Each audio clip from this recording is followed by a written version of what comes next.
Nandito tayo ngayon sa Headingley. Nakita natin ngayon ang tropa. Ito tayo ngayon. Ito yung truck ng Onero. Ito, ganda oh. Ganda ng truck mo kaya. Ayun oh, ganda ng truck ni Lakay oh. Ayan ang owner operator dito. Yung akitin natin. Ayan oh. Ayan sila kay Bukel. Atay? Oo, nakakaroon ko lang ito last year.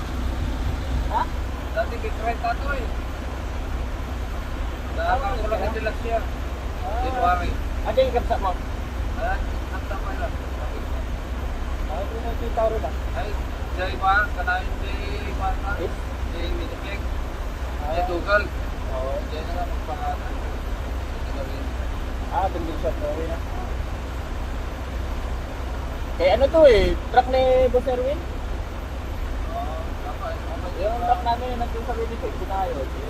Pinabiyahe ni Boss Erwin. Balikan lang. Oo, balikan lang. Bigyan na kami nung Biyernes. Nakabalik kami kahapon. Tapos pinabiyahe ulit ito. Hatak nila Javier.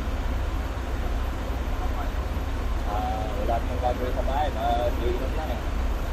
Dami pa naman gin doon sa Liquor Mart. Oh, dami na. Kaya pala, Juan, Jinti Nilunda, Oo. sa Francisco pala yung Marsare.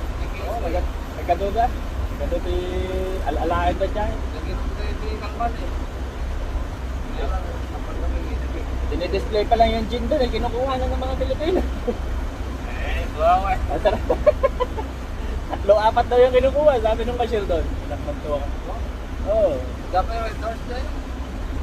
Kasi Canadian ko matidamay kaya tayo Red Doors. Napigsa ka no?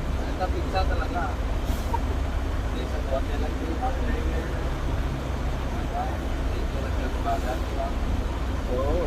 Takas talaga. Ayan, si Bukel. Kabady. Ganda ng truck mo kaya. Ganda ng truck mo.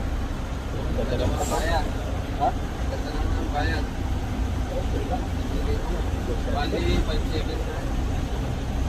Ganda na ito. Pang-transformer. Yan lang, nakabata. Nakabata, mas maganda. Kahit na may saging, nakabata. RNG na lang. At gater lang ni Dalan. Para may sayo dito. Kaya Sige, yan na.